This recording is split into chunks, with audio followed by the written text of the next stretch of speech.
Hello, listeners. Today I have the pleasure of speaking with Stephen Montgomery, who is the founder and CEO of Resi Brands, which is a leading portfolio company for the fastest growing home service franchisees in the nation. From college dropout to the CEO of a $100 million company, this is a story that you do not want to miss. Now, Stephen's mission is to help aspiring entrepreneurs take their first steps from 0 to 1, turning want-trepreneurs into entrepreneurs, leveraging the proven model and support of the Resi Brands team. So I really enjoyed this episode. I mean, it is a story filled with determination, innovation, and a relentless drive. And so I hope you enjoy this episode as much as I did. Welcome to the Live for Yourself Revolution, where our mission is to highlight stories of entrepreneurs and entrepreneurs who are truly living for themselves. I'm your host, Dr. Benjamin Ritter, leadership and career coach focused on guiding you toward a career and life you can love. Thank you all for listening, and I hope you enjoy the show.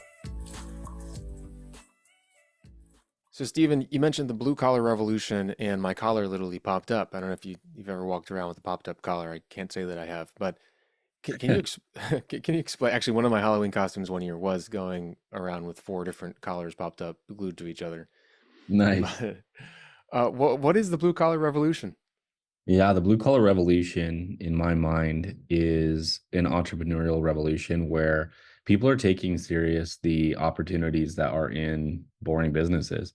I think in the last couple decades, there's been a lot more excitement about internet companies and marketing companies and um, opening up a coffee shop and things like that that maybe seemed a little more sexy. But there's so much money to be made in boring businesses. There's so much money to be made in blue collar work as a worker, but also as a business owner, as you build a sales team and a whole team of technicians or painters or whatever. And so the blue collar revolution is, in my mind, a couple things. One, it's I think people are seeing it for the great opportunity that it is, but also it's more than that. It's about seeing the dignity in the work that we do. That whether you're painting houses or you're a plumber or window cleaner or whatever you're doing, like it has a lot of meaning to society. We literally like the trades literally hold our cities together. If we stop doing the work that we do, our cities would literally fall apart. Our homes would fall apart.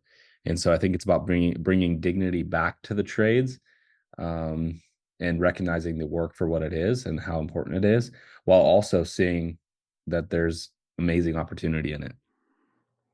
Yeah, if I could go back in time, I would probably take over my dad's little handyman business and then just scale it. Because as an entrepreneur, a little bit of business sense and knowing how to work with people, like I could have taken that thing and made it into something really magical and special. And I Mm-hmm. would have learned some like skills that would have served me for the rest of my life.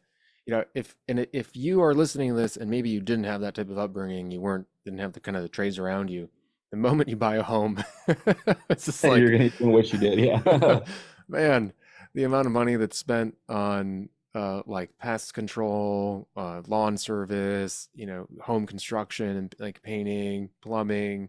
I'm like, man, and these businesses, because I'm kind of in this like entrepreneurial world. These businesses are like ripe, right? You have kind of people retiring out, no one's going into trades, and they generally don't have someone behind the helm that has like good entrepreneurial sense or kind of this mindset for scalability. It's really Yeah, interesting. exactly right. Okay, Yeah. how did you get involved in this? Like, where does your story start? Yeah. Um, so my dad painted a little bit off and on when I was a kid. And then when I was like 14 years old, my dad briefly owned his own painting company for about a year. And I painted with him a little bit on like weekends and during the summer. He stopped doing it. He went back into like the auto industry. But then later, when I was like 18 and I was going to college, my mom became a real estate agent. And so during like, college breaks and stuff, I would pick up my dad's old paint equipment and I'd paint for her clients or her realtor friends. They would have clients who wanted their houses painted. And so I did that during college for a little bit. made pretty decent money. And then I decided to drop out of college, and I started doing a little more paint work. And then ultimately decided I was going to start my own business. And so I started painting houses just all by myself, quickly started hiring friends and teaching them how to paint. And then it kind of scaled from there. And I grew one painting business here in Austin, Texas from 2011 all the way to 2021, and built it as a good sized painting company, one of the largest here in Texas. And then I started franchising in 2021 and we just blew up since then. Okay, wow. What an interesting story. You make it sound so linear, but There was, yeah, lots of ups and downs in there. yeah, I mean, like, okay, milestone moments or defining moments, the decision to drop out of college, like, Yeah. what are the cliff notes there? I was in a Bible college, and still a believer and very involved in like different church stuff, but I just realized it wasn't like offering that much value. Didn't. I barely graduated high school. I just had a hard time understanding the point of a lot of education, and so I just didn't really feel super excited about doing more classes. And I met my wife at that college, and we ended up getting married. We both kind of dropped out and decided to pursue some other things. And um, I wanted to start a business, and so we got married. And right after we got married, I was 21, she was 20. So we were super young, and she was working at Starbucks and doing like some nursing school and stuff, which she was really passionate about. And I was pressure washing for this other company to like just, pay the bills. And um I was pressure washing all these homes, and I called her one day. I was like 2 weeks after we got back from our honeymoon. She was working at Starbucks. I said, "Hey babe, I can't work for anybody else anymore. I know I can do this. I've done it. I've done side jobs before. I need to pursue this thing and build my own company." And I told her, I was like, I did the math, and with what you make at Starbucks, it'll pay for rent. And if the tips are good, it'll pay for groceries. I'm pretty sure like this is the right time. Let me like go out and figure it out. And literally we had $12 in our bank account when I made that phone call. So she thought I was a little bit crazy. Um, but I thought I had a job lined up. That was like a $2,500 job. And so I quit my job with a pressure washing thing, was going to start that $2,500 exterior house painting job that I was going to do. And that guy called me and canceled because he had sold the home. And and so I Yeesh. was I was like, all right, but I had made a promise to my wife that like no matter what, I would I would do whatever it took to be successful and work my butt off. And so I would call real estate agents, I'd visit real estate offices, just make introductions, and get a lot of referrals. And then I would knock on doors if I didn't have anything else to do. I remember one day, this was like probably a couple months into having started my painting company, and my wife was at work at Starbucks, and I didn't have any jobs for that day. So I woke up kind of late, like around 10 o'clock in the morning. And I went to like turn on Skyrim and play some video games. And I remember thinking to myself when I was like powering up the PlayStation, if I play video games in the middle of the day, I will never be successful. Hmm. And so I like turned it off, and I made this commitment to myself that if the sun was up, I would build my business. And when the sun was down, I could go hang out with friends, go to a coffee shop, get a beer, play video games if I wanted to. I've kind of stopped gaming altogether at that time, but uh, like I was like sun up is work. And so I would get out, I'd be in my truck on the way to the paint store or a job before the sun was up, and then I would not come home until the sun was down. I'd paint houses or do estimates or knock on doors or call real estate agents. And I had that commitment for like a solid year or two until I had crews. And once I had crews, then I started to and things were stable. I started to give myself a little bit more time, but for a while it was just like sun is up, I'm working. Like that was my mindset, and that got me to a scalable level pretty quickly. Well, but there's a difference between like you working and then you managing people that are working. So That's right. like, yeah, what was that transition like when you're just like, oh, I can scale and make more money. I can bring people in. Like, what was the mindset? Yeah, like bringing on other people to help me paint houses was an easy thing for me. So like teaching somebody how to paint, you know, I charged $30 an hour at the time when I started, pay them 15 bucks. Like it was easy, right? Like they're making me money. The hard part was for me to go into management where I was no longer painting and to get out of the actual labor of it. That took me a long time. I would get really, really busy, hire more guys, and I just always struggle with that idea of like, nobody else is gonna like finish these jobs the way I do. I need to be here for the touch-ups. I need to make sure that, that the guys are staying on track and all of that. And so I really struggle with getting out of the actual painting. And I remember one day where my guys were going to be late on a job. They're supposed to finish it, and then we are supposed to start another job in the middle of the sorry, we're supposed to it was the middle of the week. We're supposed to start another job the next day. And I go to the job to check in and they're not done. And I'm like, you guys, we have another job to start in the morning, so we're gonna have to work late. So I went to go pick up the brush to like help them finish it out. And I remember thinking, if I keep picking up the brush, because I had been trying, I would go do sales and networking, and then I'd come back and paint with them for half the day. And I'd been trying to phase myself out of it, but I just hadn't been able to get there. I was stuck.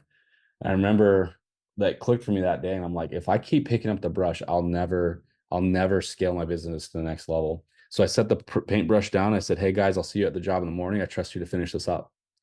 And I went home. I delegated fully, let the customer was happy when they wrapped up at 8 o'clock or whatever time it was when they finished.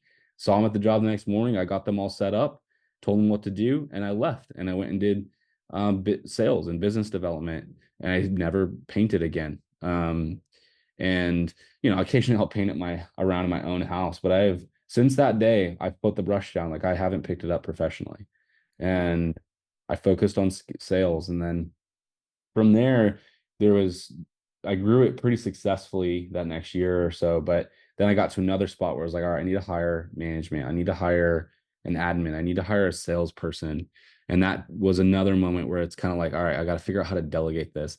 And that's when I started to fall in love with SOPs and processes.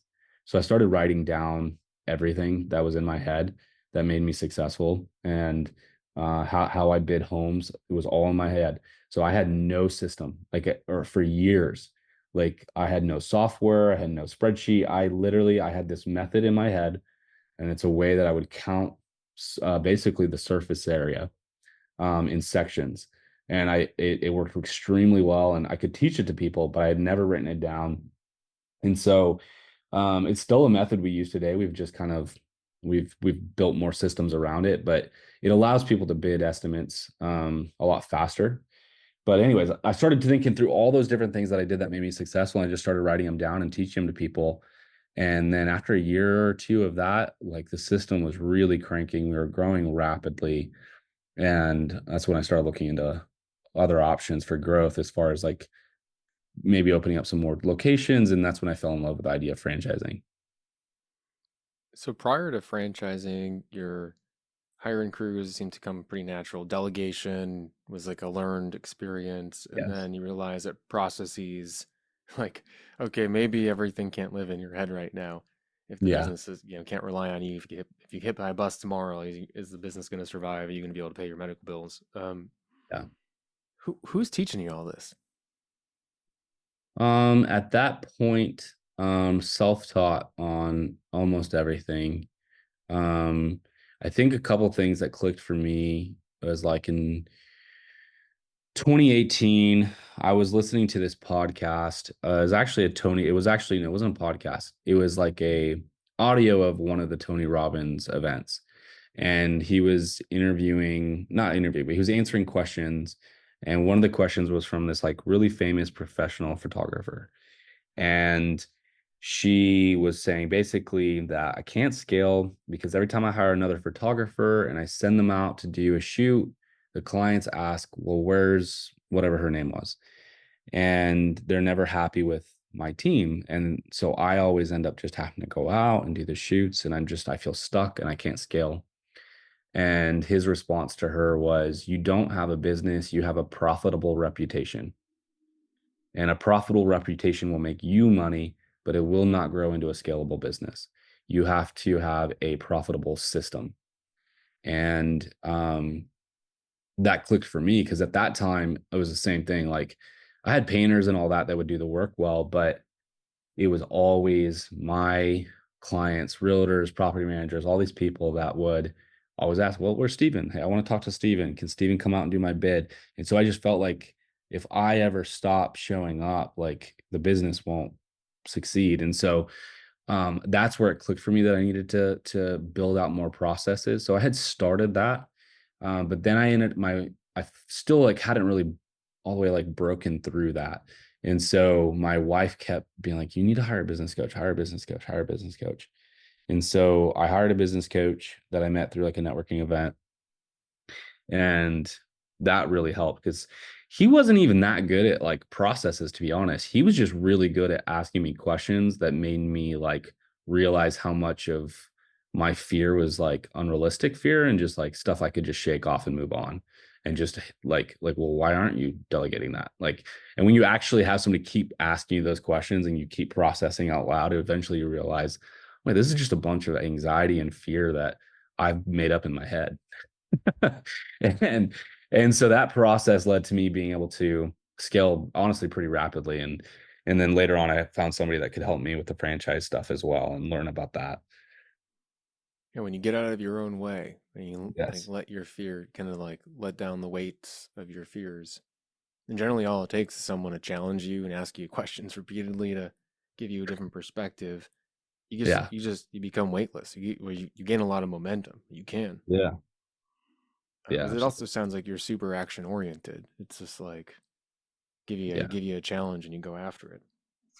Yeah. Yeah, definitely. Oh, Yeah, I think everybody needs those types of people in their life where somebody's gonna challenge you, but also just ask you questions and um you'll have moments, but like if you're around enough people like that and you're learning and things start clicking. And once things start clicking, like things can move a lot faster. I think also a little bit of a leadership note, which is the coach didn't know a lot about processes and stuff, didn't have maybe the answers, but he asked you enough questions where you ended up finding them or letting go of the beliefs that were holding you back from, not realizing that you had them or you could find them. Yeah, that's exactly right. Okay, so then what happened? Now you're at a point where you learned about franchising, another kind of milestone moment. Can you Mhm. tell me a little bit more about that experience?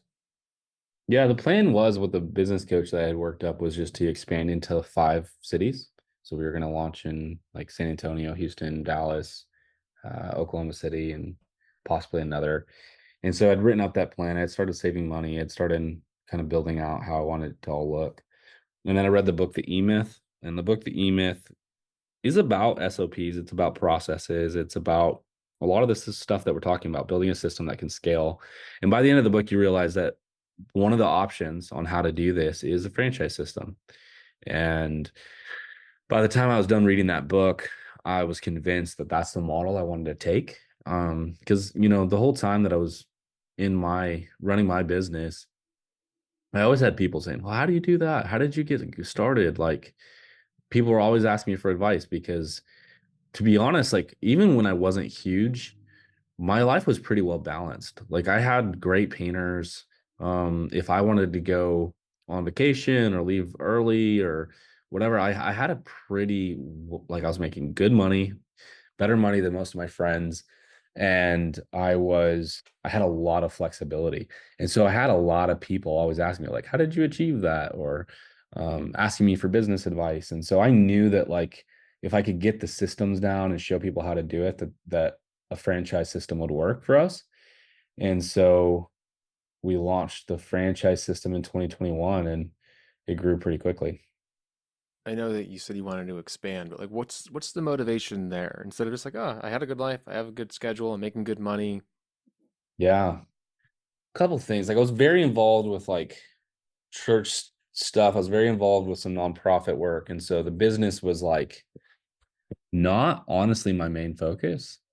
And then something clicked in my head of like, I got a lot more passionate about business itself and fell in love with business.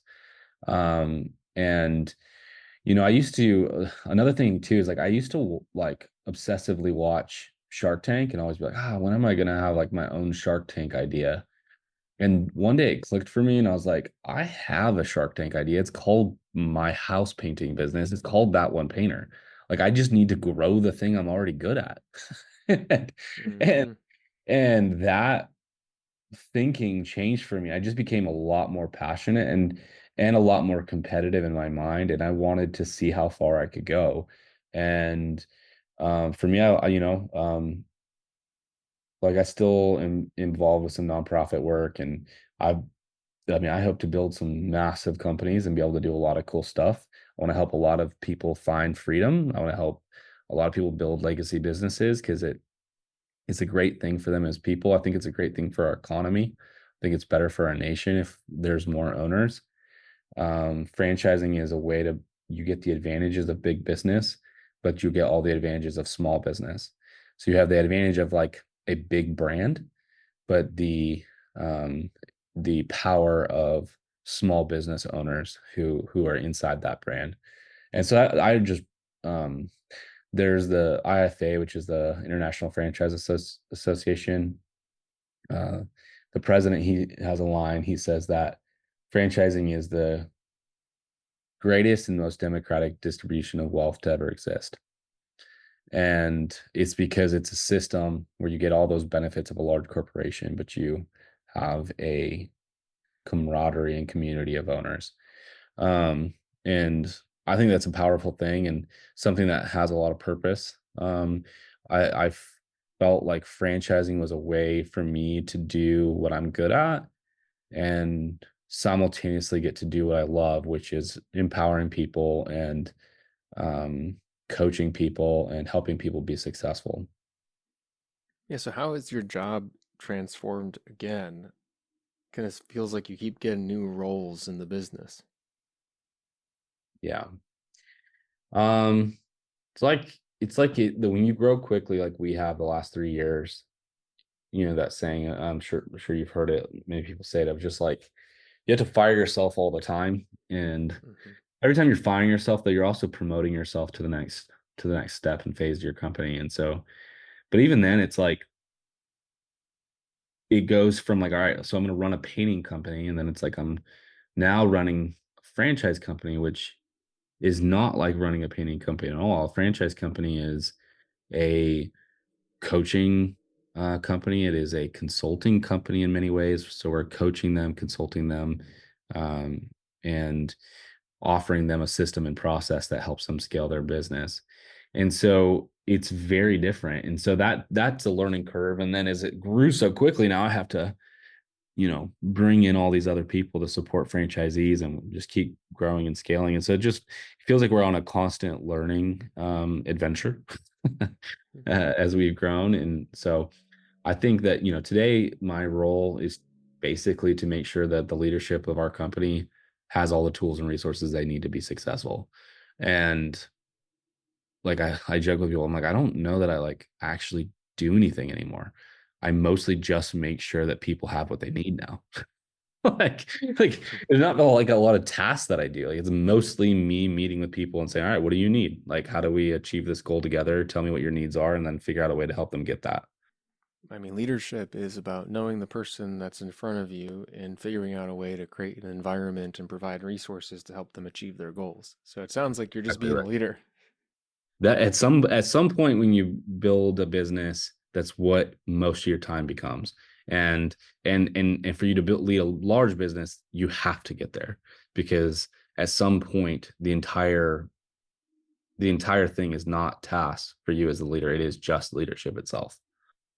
Okay, you mentioned that like running a franchise business is different than kind of running the business now. And so now you're generally not really doing a lot, but you're creating a lot of opportunities and probably removing roadblocks and strategizing and all that such. Again, like where does that learning come from? Trial and error is a good part of it. Hmm. And then uh I have had a number of different franchise consultants that I've learned from. I I don't read. I do a lot of audiobooks and a lot of podcasts and whatnot. And I'm just pressuring or not pressuring, but pushing myself to always be learning. research is a huge amount. Like any new endeavor or new thing that we're doing, like I want to make sure that I have my head around it and understand it fully. And so there's a lot of time spent in just research. And then yeah, like at this point, like it's a lot of like using my network to ask, hey, who knows this or this about this? Like, and then they're like, oh, you should talk to so and so. And then it's like, or I know a consultant who can help you with that. It's a lot of seeking information. Like, that's other than like leading my team, a lot of what I'm doing is seeking information, um, so that problems are easier to solve, so that we can scale, so that we have more tools and resources available to us. Again, that curious and growth oriented mindset. But like, where do you even find a network like that? Because I get the coaches, consultants, like you probably get some recommendations, but how have you built what sounds like a really resourceful and powerful kind of relationship community around you? So I like ever since I've been in business, like early on, I was pretty good at networking. Like I would network with realtors because they knew everybody I wanted to know. Like realtors could introduce me to roofers, and roofers had painting work that they needed done too. And so I was always good at finding those kind of relationships. And then later it grew into just going to a lot of networking events like BNI or NIA or some of these different groups that exist. And so I'd always had that. And then once you get to the franchising side, for me, it was a lot of the like conferences that they have that you can go to and you just network with people. And I've built some relationships with other franchisors, some, further ahead than I am who can give me advice and whatnot. And then you just ask people inside of those networks, questions. And it's like if you're willing to ask questions, people will give you a shocking amount of information, even competitors. And so, um, I think it's just making sure that you have that curiosity and then putting yourself in places that you can learn. Yeah, a lot of people might be listening and being like, okay, but what if you're afraid? Like, what are the, what do I have to lose here? Or like, how do you, I mean, have you ever dealt with that level of fear or discomfort as it relates to what sounds like just someone who's just finds something and goes towards it, and any roadblocks that get in the way, you just kind of hop around them, knock them down, or walk around them?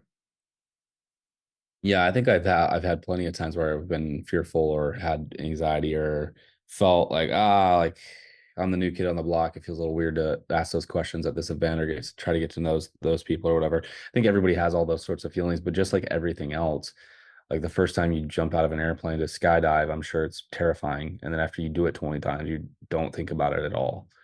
And so I think it's just about getting the reps in. And so networking and sales and all these things we're talking about leadership are just about getting the reps in. And the quicker you can get the reps in, the less you're scared and the more courage you have. Yeah, get some reps, see what works, see what doesn't, focus on the highlight reel, double down on that, 10x on that, uh, learn from trial and error, and everything's still there when if even if you make a mistake. So then you just build on the things that work. Yeah. Uh, awesome. So what are you most excited about happening now as we look into the new year? So for 2025, we as a company have 5 brands now in the home service space under Resi Brands.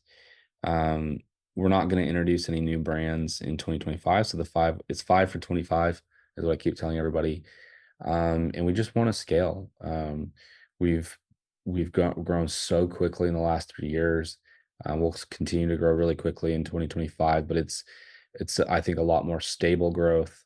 We've it's just the company is out of that emerging kind of startup phase as a franchisor, and more into just that very established phase. Like I even just look at my team and my departments.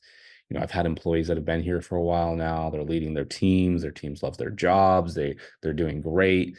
Like it's just I'm just looking forward to a year that feels less like a startup and a lot more like a stable, larger company. And that I don't know. Maybe it's I don't know. I'm 34 now. I don't know if that I heard somebody say you're middle age at 35, which I don't know if that's true, but I'm like, maybe I'm like, oh, I'm looking forward to a year that's like a little more stable and like, not like it's fun to grow fast, but it's also like so much pressure and work to go through. And so we grew so fast in the last 3 years. And this year I'm looking at like scalable growth that's, I think, just less work, less stressful work at least. So that's what I'm looking forward to. I think we're gonna have a really great year with our 5 brands, and we just have so many amazing franchisees who are adding territories or adding brands. It's just really fun to see their growth and celebrate their stories. And so that's what I'm looking forward to in 2025. Well, it sounds like you built a business where you can adjust how you approach work. And so if you want that stable year, reach the point where you're just going to be 5 for 25 right now, then you can make that happen. Yeah, yeah. And like it's about taking the long view on things. Like our long-term goal is to build something bigger than Neighborly. And Neighborly has 30 brands, but Neighborly wasn't built overnight. And if you need, and I think this is true in leadership, I think it's true in business, it's true in sports, it's true in family, it's true in marriage. You need to know when to push and when to not. And for me, next year it's a year of just stability and a stable growth. Like we'll grow. Like we're adding franchisees like every month, like a lot. But it's stable growth and less chaotic growth than when you're in that startup phase. Because when that one Painter's been around for 13 years, but as a franchisor, as a franchise brand, we were a startup the last 3 years, and just doesn't feel that way anymore. And I think this is a year where we just let the systems run, refine them, and then we'll see more larger growth again in 26 and 27. But I think you have to know when to push growth and when to pull back a little bit. And so for me, it's like, and that's the journey. That's always the journey in business. You're gonna be able, you have to have that intuition. Mm-hmm. So we didn't really talk about this yet, but you're building brands and creating owners, entrepreneurs, probably jobs, wealth, but the jobs are trade positions. So you didn't even talk about like retention, or you also mentioned like bringing meaning back to the trade world. Mhm. I mean, if you were to put a billboard up with like what you've learned about how to do that for this category of employment, like what are some of those top lessons? Yeah. So the way I kind of talk about it, so we have just shy of 200 franchise owners across our 5 brands. Those franchise owners own multiple territories or franchise units, locations, whatever you want to call them. So a total of 615 um, locations or territories. And then those owners, some of them have many of them, most of them have sales managers, project managers, and then they have painters or window cleaners, garage technicians, roofers. And so it's this huge organization at this point. And so probably have about 1,000 or nearly 1,000 painters out there painting homes today. And I tell everybody, because like that's that one painter is by far our biggest brand. We're like 430 units. And one of the questions that all the franchisees come in is like, hey, look, I don't have any background in painting. I can do sales, I can do project management or build a team, but like what do I need to know about painters? And I tell them, I'm like, look, like painters want 3 things. They want treated fairly. The trades world, dealing with contractors, you don't always get treated fairly. They're sometimes treated kind of unkindly. And so treated fairly, they want paid on time, because a lot of what we do is subcontracting. So in the contracting world, it's very normal for a contractor to pay late or a business owner to not pay their subs very well. So they want treated fairly, they want paid on time, they want kept busy. And if you provide those 3 things, like, which I think are pretty basic things, but it's sad to know that, like, sometimes in the trades, what I consider basic or just fair isn't always normal. And so it's just treating people well. Like, and then you're treating them fairly, you're paying them on time, you're doing some basic things well, and you keep them busy so that they have got a paycheck every week. Like, you're you're going to get a lot of loyalty out of your team, and they'll do a great job for your customers. One of the things I tell everybody too is like, I think a lot of franchise brands make this mistake of thinking everything is top down. And so, hey, we're the franchisor, what works for us, what's convenient for us. And then let's build a system that is top down. And I think the real way to build a business and scale a franchise, especially in our industry, is not even to think of the customer first. Everything that we do, I ask myself, does this system work well for the painter? And if it works well for the painter, if it's good for the boots on the ground, it'll be good for the customer. If it's good for the customer, it'll be good for the franchise owner. If it's good for the franchise owner, it'll be good for me. And so, thinking about their work and the pride they take, and it being a good career and job for them. I mean, I have a lot of painters that work for me that make well over 100 grand. And so if they're making money and they're happy, they'll keep my customers really happy. And then it just kind of it all works its way from there. Yeah, seeing a gap in the trade industry and how people are treated Yeah. and like filling that gap. And it's sad that it is basically like, are you paying me on time? Are you treating me with respect? Are you keeping me busy? Like it's, um, but that's what's missing in the trade industry, and Yes. at least in certain instances. And then also you mentioned too that it's not just trade positions. Like there's a variety of other growth opportunities or Oh other yeah. types of work required for the size of your company and of the franchises. And so it's neat to see because I imagine that also creates different career paths if people are interested and loyal and like are Oh yeah. proving that they're committed to the business.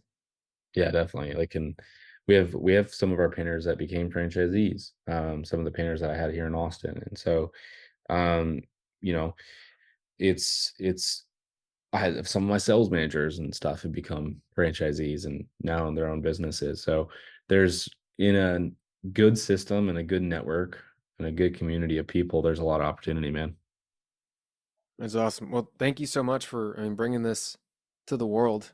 I mean, not just jobs, but I feel like the blue collar revolution is Hmm. here. It's needed, um, especially in this day and age where I think there's a lot of wannabe entrepreneurs. There, Hmm. and I think people are realizing that YouTube and TikTok aren't the way to do it, unless maybe we're making ads for a blue collar business. Right. Okay, if people want to learn more, get involved, like how do they find you? Yeah. ResiBrands.com. You'll see all the information about our brands there. You'll also see my socials and the brand socials and all that stuff. So it's the best spot to start is just go to ResiBrands.com and you can learn a lot from there. Awesome. Stephen, appreciate your time today. I hope Yeah. you have a wonderful year and cheering you on in every way possible. Awesome, man. I appreciate it. Thank you. You've been part of the Live for Yourself revolution. If you've enjoyed today's episode, make sure to share with a friend and spread the good word. Until next time, keep on living for yourself.